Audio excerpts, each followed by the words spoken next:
हाँ भाई, नई हेडिंग लिख लो। ऊष्मा चालकता गुणांक। नई हेडिंग क्या है अपनी? ऊष्मा चालकता गुणांक। ऊष्मा चालकता गुणांक।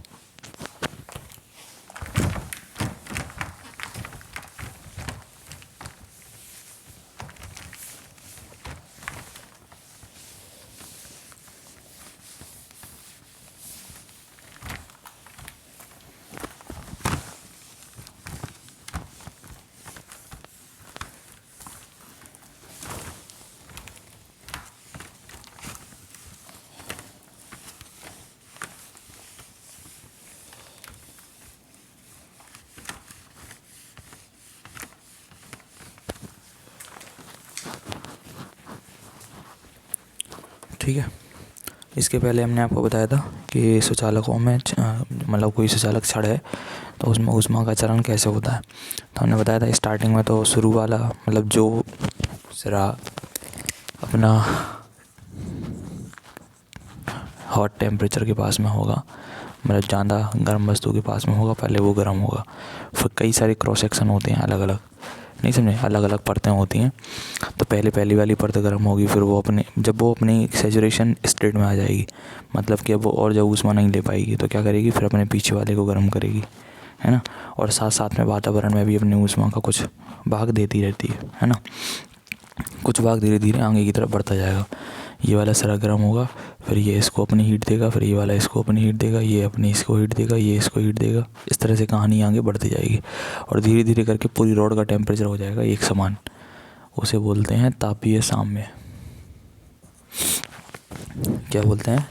तापीय साम्य। जब पूरी रॉड का जो टेम्परेचर है वो कैसा हो जाए, एक समान, स्थायी अवस्था।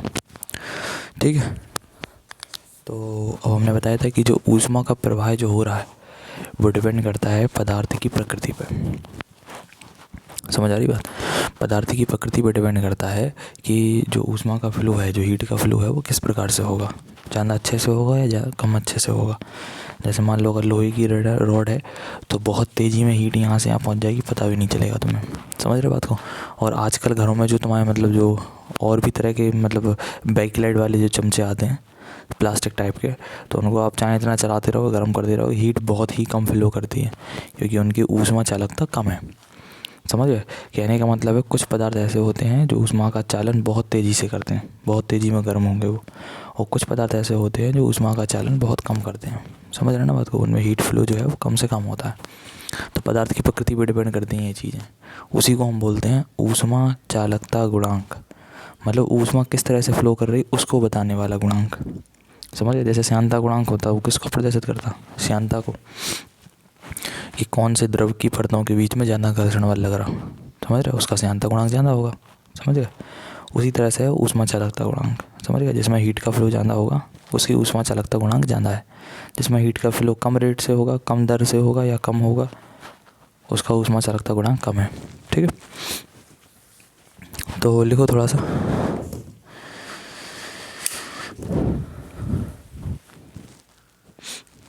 माना कि किसी पदार्थ की छड़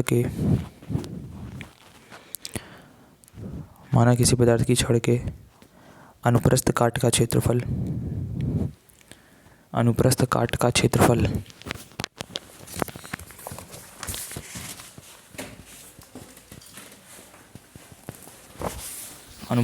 का क्षेत्रफल कैपिटल ए है और उनके बीच की दूरी स्मॉल एल है,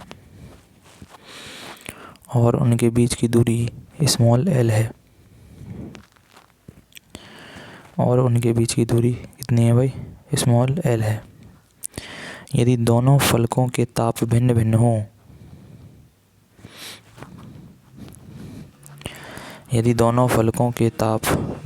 हों तो ऊष्मा ऊंचे ताप वाले फलक से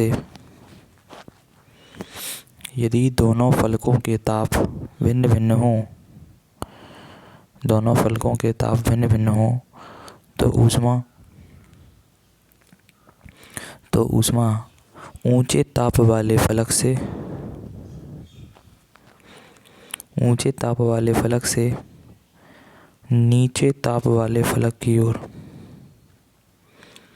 ऊंचे ताप वाले फलक से नीचे ताप वाले फलक की ओर स्थानांतरित होने लगती है। फलक की ओर स्थानांतरित होने लगती है। फलक की ओर स्थानांतरित होने लगती है।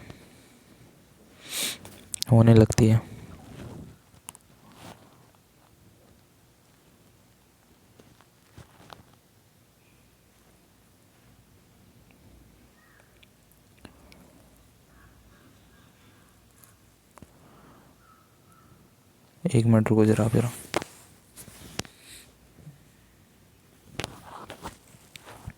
ऊष्मा फलकों के लंबवत संचरित होती है।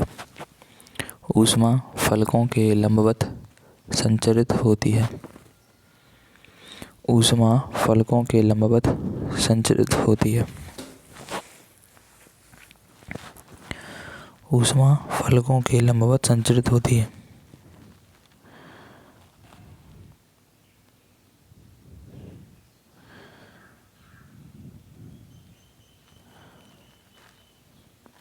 लंबवत संचरित होती है और छड़ के सिरे थीटा1 से और छड़ के थीटा1 सिरे पर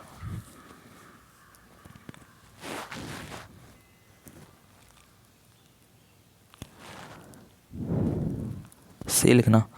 छड़ के थीटा1, अरे थीटा लिख लोगे ना भाई, थीटा बोलना हमारा, थीटा मतलब टेम्परेचर, वैसे थीटा कोण से लिखते हैं ना, यहाँ पे थीटा को टेम्परेचर के लिए लिखा जा रहा, लिख लो कोई दिक्कत नहीं है, ठीक है ना। थीटा जो अपन त्रिकोणमिति बनाते हैं उसी की बात कर रहे हैं। तो छड़ का ताप नहीं, क्या बोला हमने, छड़ के सिरे थीटा1 से ऊष्मा का प्रवाह छड़ के सिरे थीटा1 से ऊष्मा का प्रवाह नियत दर पर होता रहता है। नियत दर पर होता रहता है। नियत दर पर होता रहता है।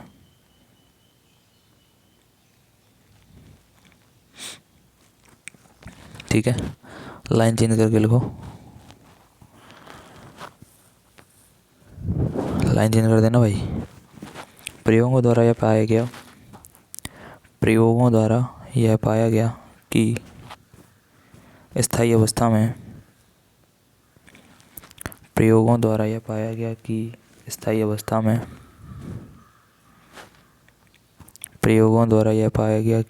अवस्था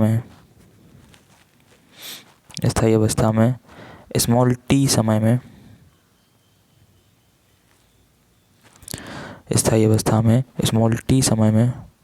संचरित होने वाली ऊष्मा की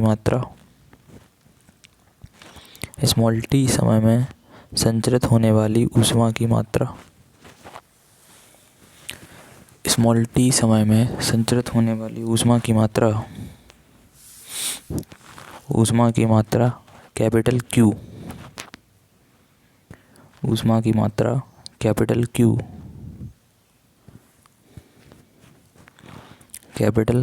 क्यू लिख लिया, ऊष्मा की मात्रा कैपिटल क्यू। अब वहाँ पे जरा डैश लगाओ और नीचे लिखो फर्स्ट पॉइंट, वहाँ पे डैश लगा दो क्यू के बाद और नीचे लिखो फर्स्ट पॉइंट। फर्स्ट पॉइंट में लिखना प्रत्येक फलक के क्षेत्रफल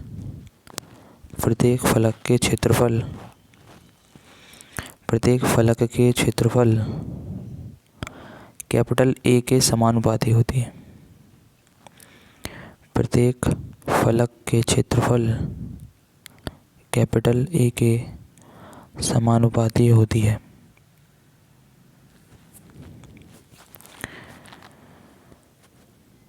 कैपिटल ए के समानुपाती होती है।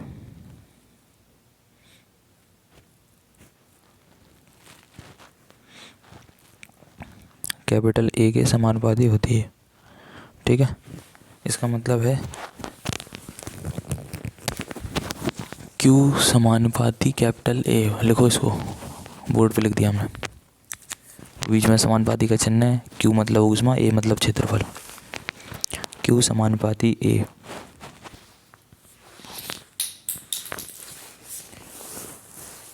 लिख लिया, Q समानुपाती कैपिटल A। इसके बाद सेकंड पॉइंट है, ऊष्मा समय T के समानुपाती होती है। ऊष्मा की मात्रा कैपिटल Q, ऊष्मा की मात्रा कैपिटल Q, ऊष्मा की मात्रा कैपिटल Q समय स्मॉल t के समानुपाती होती है। समय स्मॉल t के समानुपाती होती है। समानुपाती होती है, ठीक है। सेम यही लाइन लिखनी है, बस Q समानुपाती स्मॉल t करो वहाँ पे, Q समानुपाती स्मॉल t करो, स्मॉल t। जहाँ पे A लिखा है वहाँ पे T कर दो, स्मॉल t। लिख गया। थर्ड पॉइंट, ऊष्मा की मात्रा कैपिटल Q, ऊष्मा की मात्रा कैपिटल Q, ऊष्मा की मात्रा कैपिटल Q फलकों के तापांतर कैपिटल Q, फलकों के तापांतर, फलकों के तापांतर, फलकों के तापांतर θ1 माइनस θ2, फलकों के तापांतर θ1 माइनस θ2। इस तरह से θ1 माइनस θ2, ये थीटा है और ये ढंग से बनाना, ये Q है। समझ गया ना, ताकि अंतर लगे दोनों में, कोई डिफरेंस दिखाई दे। θ1 माइनस θ2 के समानुपाती होती है। θ1 माइनस θ2 के समानुपाती होती है,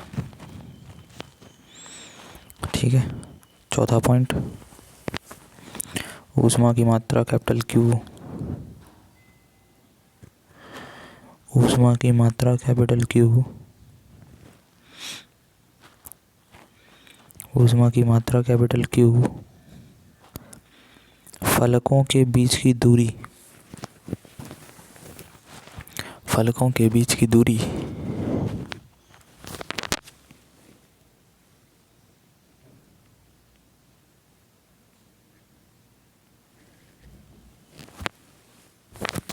फलकों के बीच की दूरी स्मॉल l, फलकों के बीच की दूरी स्मॉल l के समानुपाती होती है।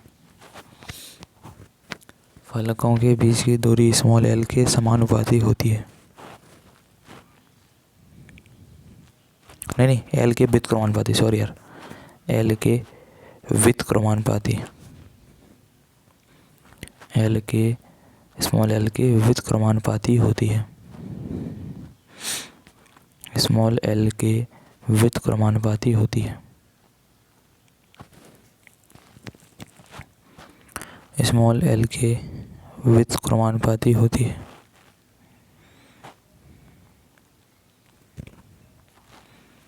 स्मॉल l के व्युत्क्रमानुपाती होती है।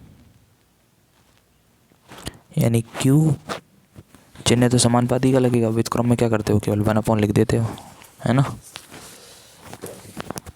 ऐसा लिखते हैं इसको, Q समानुपाती 1, इसमें लिख लिया था ना, Q समानुपाती θ1 माइनस θ2, ऐसे करके। समझ गए ना, इसको ऐसे लिखना था, समानुपाती था ना ये वाला, लिखा नहीं होगा लेकिन अपने मन से नहीं करते भाई, कचू कभी भैया सब बताना पड़ता है। लिख लिया भाई दोनों, Q समानुपाती θ1 माइनस θ2, Q समानुपाती 1/L।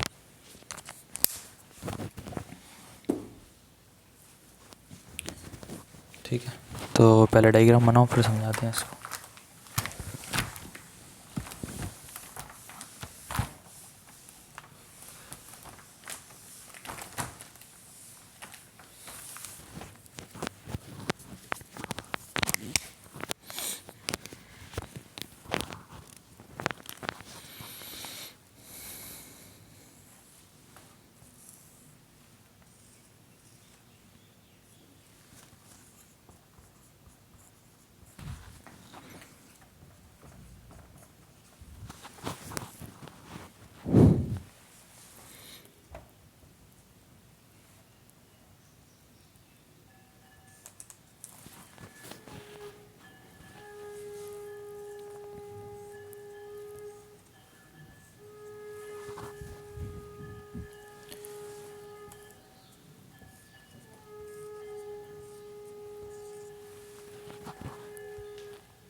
ये θ1 θ2 है, ये बीच में सब Q है, ऊष्मीय ऊर्जा। ठीक है,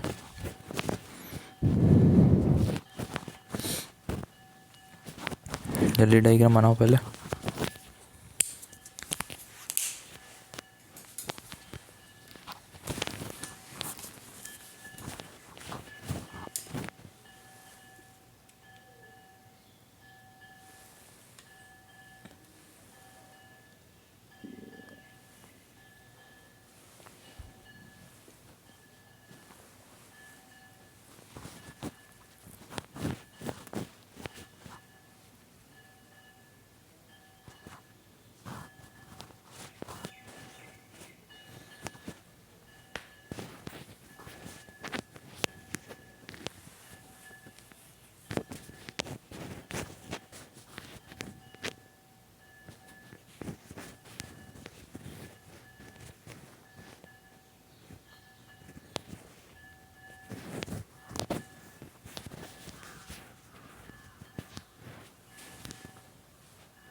बन गया डायग्राम।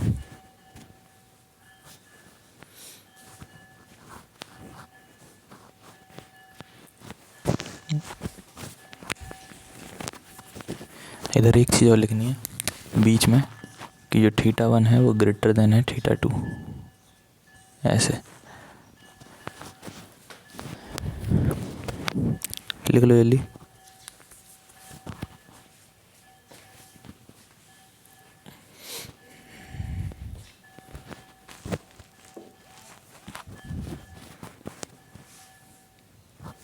हो गया। सुनो भाई साहब, ये जो रॉड है ना, इस रॉड का लेंथ है L, इसका जो परिच्छेद क्षेत्रफल है इधर का और इधर का सेम रखा अपन ने, कितना रखा, कैपिटल A क्षेत्रफल। ठीक है, अनुप्रस्थ काट, जैसे इस मार्कर में इधर सामने से देखो, इसका जो एरिया होगा वो कैपिटल A है। अब इस सिरे का जो ताप है वो है θ1, किसी तरह से हमने इसको गर्म कर रखा है। ठीक है, और ये वाला जो सिरा है उसका टेम्परेचर है θ2। अरे भाई, हर किसी का कुछ ना कुछ तो टेम्परेचर होता ही है ना, नहीं समझे? जैसे हमारा तुम्हारा टेम्परेचर भी कुछ ना कुछ होगा, 24 20 22 जितना भी हो, समझ रहे ना? तो हर किसी का कुछ ना कुछ तो टेम्परेचर होता ही है, भले ही वो बहुत ज़्यादा गर्म ना हो, समझ रहे ना? कुछ तो टेम्परेचर होगा। तो इस सिरे का टेम्परेचर है θ2 और यहाँ पे तो हमने इसको गर्म कर रखा बहुत तेज़, तो ये है θ1। यहाँ पे बेटा ताप को अपन θ से लिख रहे हैं, इसके पहले अपन ताप को T से लिखते थे। अब ऐसा क्यों? क्योंकि हमें यहाँ पे ना समय की ज़रूरत पड़ेगी और समय को ऑलरेडी अपन किससे लिखते हैं, T से, समझ रहे? इसीलिए हमने यहाँ पे ताप को θ1 और θ2 से लिखा है। समझ आ गई बात? चलो, तो ये हो गया अपना, ये वाला सिरा θ1 ताप पे है, ये वाला θ2 ताप पे है। तो तुरंत समझ गए अपन, कैलोरीमिति का नियम भी यही है था कि अगर दो लोग कांटेक्ट में हैं, अब पूरी रॉड खोखली थोड़ी होगी, पूरी रॉड है वो तो जुड़ी हुई है एक दूसरे से। इसका मतलब है कि इस वाले सिरे से इस वाले सिरे की तरफ हीट का फ्लो होगा, है कि नहीं? समझ रहे? तो ये देखो, हमने एक अनुप्रस्थ काट बीच में तुम्हें दिखाया, वहाँ से देखो ये Q का फ्लो हो रहा है। Q का मतलब कौन सी ऊर्जा? ऊष्मीय ऊर्जा, जो इस सिरे से इस सिरे की ओर फ्लो कर रही। कौन सी ऊर्जा फ्लो कर रही भाई? ऊष्मीय ऊर्जा। कहाँ से कहाँ फ्लो कर रही? θ1 वाले सिरे से θ2 वाले सिरे की ओर। समझ में आ गई बात कि नहीं? अच्छा, और एक नियत दर से फ्लो हो रही, कांस्टेंट रेट से। ठीक है, और यहाँ से यहाँ तक की लेंथ स्मॉल l है, इसका एरिया कैपिटल A है, इसका भी एरिया कैपिटल A। तब प्रयोगों के आधार पर यह सिद्ध किया गया कि जो ऊष्मीय ऊर्जा प्रवाहित हो रही इधर से इधर, उस Q का मान समानुपाती रहेगा कैपिटल A के। यानी जो Q है वो अनुप्रस्थ काट कैपिटल A के समानुपाती होती है। यहाँ का एरिया जितना ज़्यादा रहेगा, हीट उतनी ही इधर से एब्जॉर्ब करेगा, उतनी ही आगे भेजेगा। समझ गए? यहाँ का एरिया जितना ज़्यादा रखोगे ना, उतना ही फ़ायदा हीट फ्लो करना है अगर, तो समझ गए? तो Q समानुपाती कैपिटल A है ना, एरिया के समानुपाती। जितना बड़ा होगा उतनी हीट लेगा ना भाई, उतनी आगे फॉरवर्ड करेगा। फिर उन्होंने कहा जो Q है वो समानुपाती होता है किसके? समय ताप T के। कितनी देर तक तुम कांटेक्ट में रखें चीज़ों को, नहीं समझे? हीट का फ्लो कब से कब तक होता रहा, तो मान लो अगर 2 सेकंड के लिए दो कांटेक्ट, मान लो यार 2 वस्तुएं हैं, उनको केवल 2 सेकंड के लिए रखा अपन ने, नहीं समझे? पास में, भले एक का टेम्परेचर बहुत ज़्यादा था, एक का टेम्परेचर बहुत कम था, कांटेक्ट में रखा, छोड़ दिया, कुछ ना कुछ तो हीट जाएगी, लेकिन कम हीट जाएगी। और वही अगर सोचो हम दोनों चीज़ों को 2 घंटे के लिए रख दें तो हीट का फ्लो ज़्यादा होगा, वो ठंडी वाली जो होगी वो और ज़्यादा गर्म हो जाएगी, समझ रहे। तो जैसे जैसे समय बढ़ता है हीट का फ्लो और ज़्यादा होगा, जाहिर सी बात है ना। तो जो हीट का फ्लो है वो समय टी के भी समानुपाती है। समय बढ़ेगा तो हीट का फ्लो भी बढ़ेगा। समय तुम कम रखोगे, बिल्कुल पास में रख के तुरंत दूर कर दो, समय कम समय के लिए रखोगे तो हीट का फ्लो कम हो पाएगा, ठीक है। एरिया ज़्यादा तो हमारा जो उसमें ऊर्जा है वो भी ज़्यादा। फिर उन्होंने कहा क्यू समानुपाती है θ1 माइनस θ2 के। ये सबसे इम्पोर्टेंट चीज़ है कि जो ऊष्मीय ऊर्जा का फ्लो है, जो हीट फ्लो कर रही है, वो टेम्परेचर के डिफरेंस पे डिपेंड करती है, नहीं समझे। एक का टेम्परेचर बहुत ज़्यादा हो और एक का बहुत कम हो तो फिर θ1 माइनस θ2 उतना ही ज़्यादा होगा।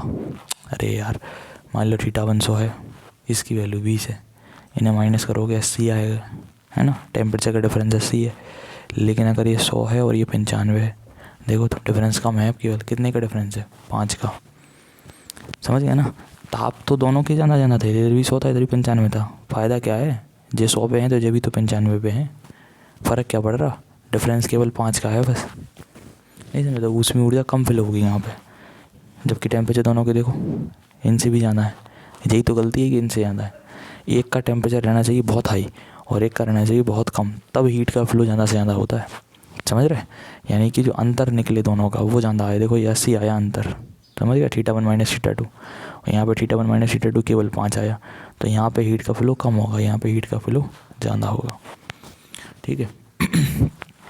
फिर उन्होंने कहा जो ऊष्मीय ऊर्जा है, जो उन्होंने कहा ऊष्मीय ऊर्जा है वो लंबाई के या दोनों संपर्क सतहों के बीच की दूरी के व्युत्क्रम के अनुपाती है।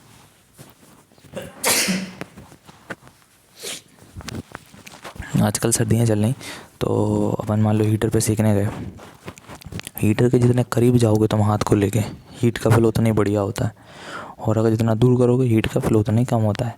यानी जो बीच की उनकी दूरी है, हाथ और हीटर, हीटर मतलब हॉट बॉडी, हाथ मतलब ठंडी बॉडी, उन दोनों के बीच का जो दूरी है अगर वो ज़्यादा है तो हीट का फ्लो कम होगा, समझ गए ना। दूरी ज़्यादा जितनी उतना हीट का फ्लो कम, और जितनी दूरी कम रखोगे उतना हीट का फ्लो ज़्यादा। तो ये व्युत्क्रम संबंध हो गया ना, कि अगर दूरी ज़्यादा है तो हीट का फ्लो कम है, दूरी कम है तो हीट का फ्लो ज़्यादा है। इसे कहते हैं व्युत्क्रम संबंध या व्युत्क्रम अनुपाती, इसीलिए इनको लिखेंगे 1/L। बेटा कन्फ्यूज नहीं होना है, कई बार बता चुके हैं। अगर आप बोलो देखो ना, इनके और इनके बीच की दूरी कितनी है, स्मॉल एल है ना। अभी हम हीट का फ्लो यहाँ से यहाँ कर रहे हैं, जबकि इनके बीच में भी कई सारी परतें होंगी, वो अलग चीज़ है। हमने कोई भी दो सिरे चुन लिए, हमने एक ये वाला सिरा एक ये वाला सिरा, नहीं समझे। इनको कट करोगे तो कई सारे क्षेत्रफल निकलेंगे ना यार, अभी उन सबको इग्नोर कर दिया हमने कहा यहाँ से यहाँ हीट का फ्लो हो रहा, ठीक है, जबकि बीच में सबसे होकर ही जाएगा वो, ठीक है। तो हमने कहा इनकी उनके बीच की दूरी है स्मॉल एल, दोनों जो सतहें हैं, दोनों जो क्षेत्रफल हैं उनके बीच की दूरी कितनी है, capital A, sorry capital small L, ठीक है। अब अगर आप बोलोगे तो देखो दोनों की बीच की दूरी एल के व्युत्क्रम अनुपाती है, लेकिन अगर पूरा 1/n बोलोगे तो फिर समानुपाती है, समझ रहे ना। अगर कोई पूरा 1/n बोल रहा तो फिर समानुपाती बोलोगे, लेकिन अगर केवल एल बोल रहा बीच की दूरी तो फिर उसके व्युत्क्रम अनुपाती बोलोगे, समझ रहे, ठीक है ना भाई। ये छोटी सी चीज़ है मैथ की, कि 1/l अगर पूरा बोल दिया तुमने क्यू 1/l तो बोलोगे समानुपाती, और अगर क्यू और एल की बात करो केवल तो फिर व्युत्क्रम अनुपाती। व्युत्क्रम का मतलब ही यही होता है कि 1/, ठीक है। चलो समझ गए होगे, ये दोनों चीज़ें। ये बढ़ेगा, कब बढ़ेगा ये क्यू का मान, जब एल का मान कम होगा, ठीक है। तो प्रयोगों के आधार पे 4 नियम में मिलेंगे, क्षेत्रफल ज़्यादा हो तो हीट का फ्लो होगा, समय जितना ज़्यादा रखोगे तो हीट का फ्लो होगा, टेम्परेचर का डिफरेंस जितना ज़्यादा हो तो हीट का फ्लो होगा, और लंबाई दोनों के बीच की जितनी कम हो, यानी जितनी उनके बीच की दूरी जितनी कम से कम रहे उतना ही ज़्यादा हीट का फ्लो होगा। उनने सबको मिक्स कर दिया, तो फाइनली आ गया क्यू समानुपाती। किस किस के समानुपाती है बोलो, ए के, टी के और टेम्परेचर के डिफरेंस के, यानी ए, टी और θ1 माइनस θ2, सही है भाई। और व्युत्क्रम किसके था, एल के, तो भैया फिर एल को नीचे लिखो, नहीं समझे। 1 को ऊपर लिखना ना लिखना फ़र्क नहीं पड़ता। अब देखो क्यू समानुपाती हटेगा तो ये कांस्टेंट आएगा, तो यहाँ पे जो कांस्टेंट आया उसको अपन ने लिख दिया कैसे, के से, ये लो के ए θ1 माइनस में θ2 टी बटे में एल, अरे आगे पीछे कर लो उसमें गुणा में हो तो तो इस चीज़ को लिखो। आपके पास ये 4 समीकरण लिखी हैं, इनको नाम दे देना समीकरण नंबर 1, समीकरण नंबर 2, समीकरण नंबर 3 और समीकरण नंबर 4, और लिख देना चारों समीकरणों, समीकरण नंबर 1, 2, 3 और 4 को संयुक्त करने पर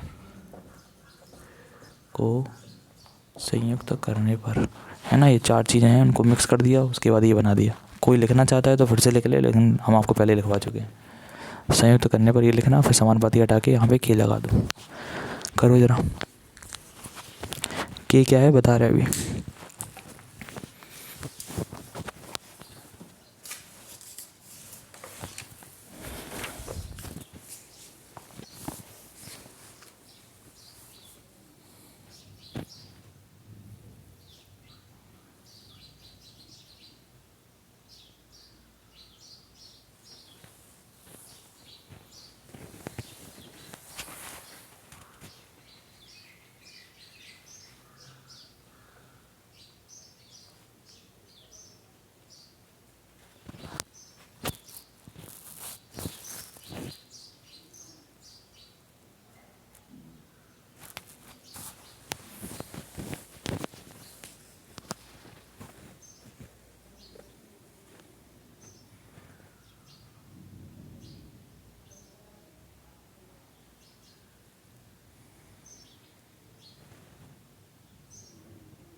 हो गया क्या? नीचे लिखो, जहाँ के एक नियतांक है, कैपिटल के लिखना, जहाँ के एक नियतांक है जिसका मान छड़ के पदार्थ पर निर्भर करता है, जिसका मान छड़ के पदार्थ पर निर्भर करता है, छड़ के पदार्थ पर निर्भर करता है, छड़ के पदार्थ पर निर्भर करता है, और इसे ऊष्मा चालकता गुणांक कहते हैं, और इसे ऊष्मा चालकता गुणांक कहते हैं। यही है बेटा ऊष्मा चालकता गुणांक, अंडरलाइन कर लेना इसको, इसे ऊष्मा चालकता गुणांक कहते हैं।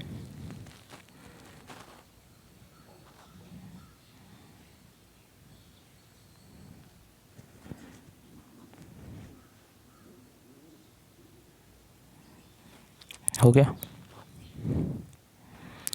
ऊष्मा चालकता गुणांक कहते हैं।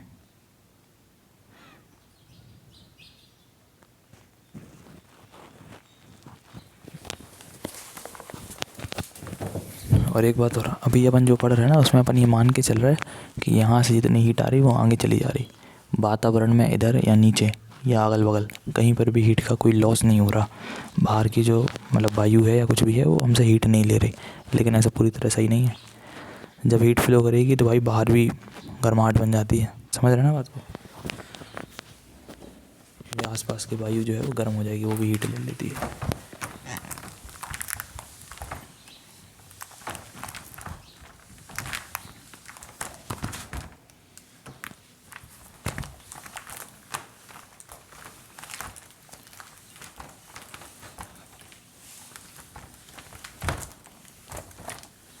अब इधर सुनो, मान लो हमें के की परिभाषा बनानी है, जो ऊष्मा चालकता गुणांक है उसकी परिभाषा हमें बनानी है।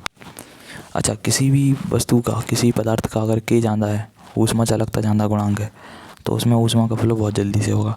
ऊष्मा चालकता गुणांक कम है तो उसमें हीट का फ्लो कम होगा, जाहिर सी बात है, आमने सामने लिखे ना यार।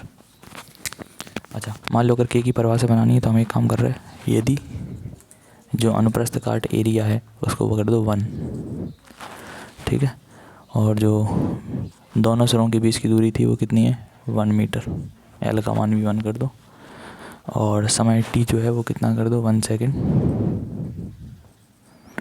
और जो θ1 माइनस θ2 है ये क्या था, तापांतर।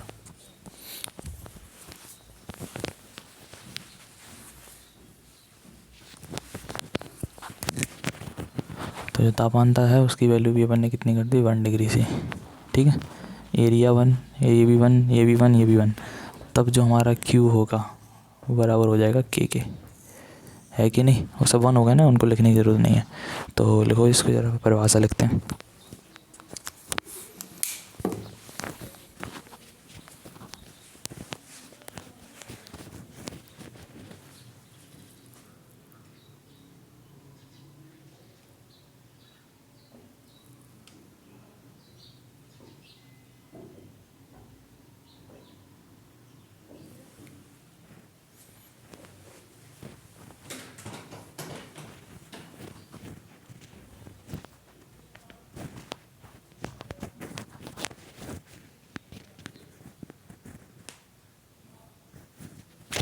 हो गया।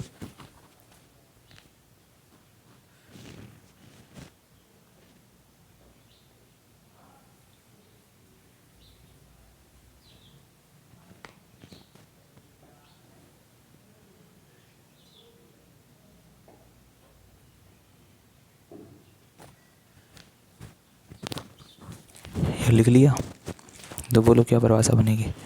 लिखो, किसी पदार्थ का ऊष्मा चालकता गुणांक,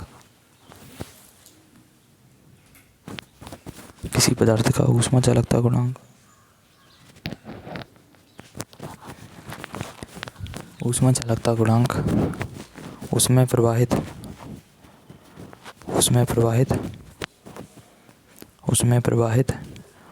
ऊष्मा की वह मात्रा है,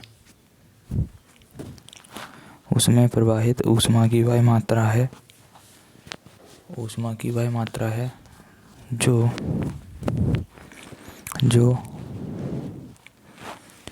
1 मीटर लंबी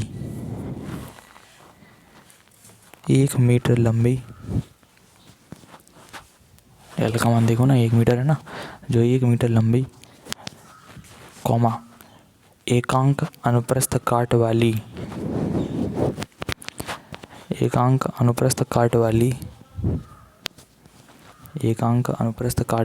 छड़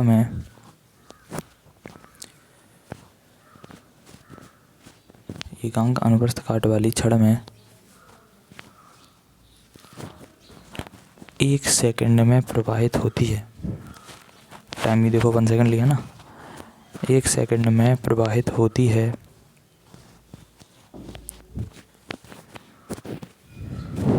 जब 1 सेकंड में प्रवाहित होती है जब दोनों सिरों के बीच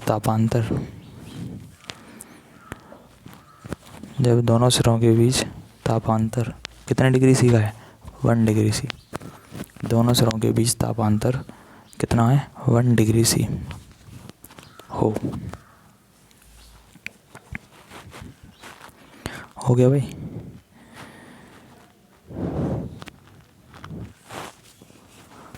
लिख गया। तो सीधी सी बात है, एकांक क्षेत्रफल, दोनों सिरों के बीच की दूरी एकांक, समय एकांक और तापांतर भी एकांक, तब जाके जो क्यू है वो के बराबर है। तो किसी भी छड़ का जो ऊष्मा चालकता गुणांक है वो उसमें फ्लो होने वाली हीट के यानी क्यू के ही समानुपाती है या बराबर है। कब, जब उनका एरिया एकांक हो, बीच की दूरी एकांक हो, और समय जो है वो भी एकांक लें और उनके बीच का तापांतर है वो भी 1 डिग्री सी हो। अब लिखना है इसका मात्रक। तो इसका मात्रक क्या बनेगा, देख लो यहीं से। यहाँ से के का मान निकालो, कितना निकलेगा, क्यू एल का कैंची गुणा हो जाएगा ना, और ये तीनों चीज़ें जाएंगी नीचे, ए θ1 माइनस θ2 और इनटू में टी। किसका मान निकाला, के का, एल, और ये तीनों चीज़ें नीचे। ठीक है, मात्रक बताओ, क्यू किस में आएगा, जूल में, उसमें ऊर्जा है वो, ये मीटर में, ये मीटर स्क्वायर में, θ1 माइनस θ2 आएगा डिग्री सी में, और टी आएगा सेकंड में। 1 मीटर से मीटर काट दो तो जूल प्रति मीटर डिग्री सी सेकंड, ये मात्रक बनेगा, जूल प्रति मीटर डिग्री सी सेकंड।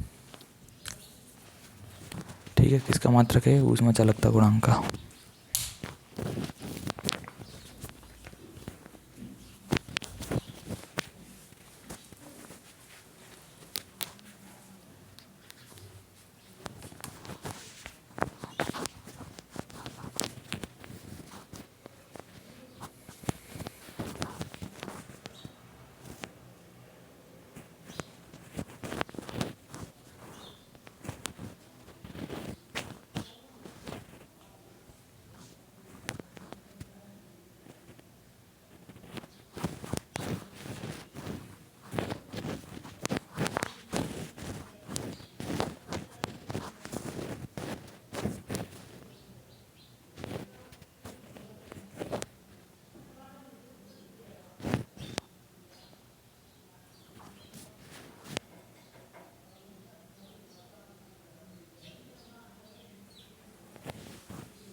हो गया।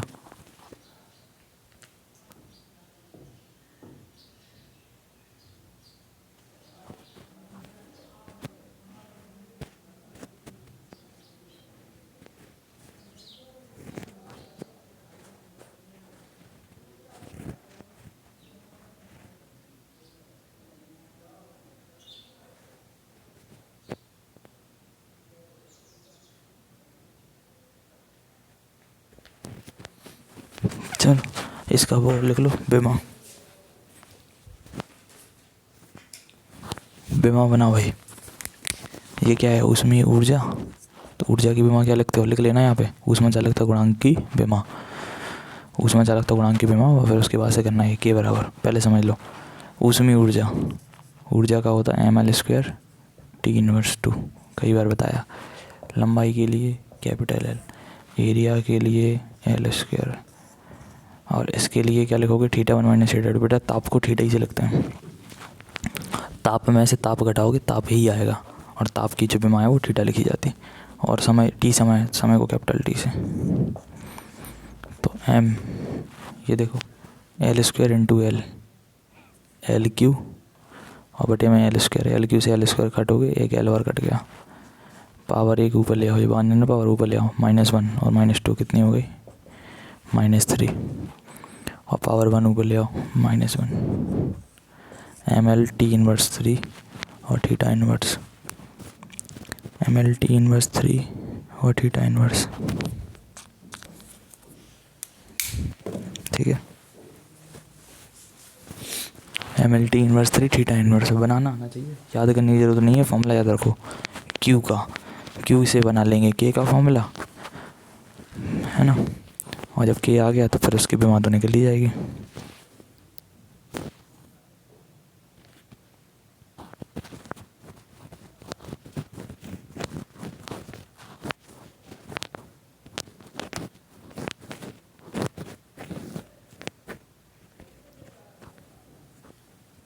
नीचे एक नोट लगा लो, उसमें लिखो सुचालक पदार्थों के लिए, सुचालक पदार्थों के लिए, सुचालक पदार्थों के लिए K का मान 0 से बड़ा होता है। सुचालक पदार्थों के लिए K का मान 0 से बड़ा होता है।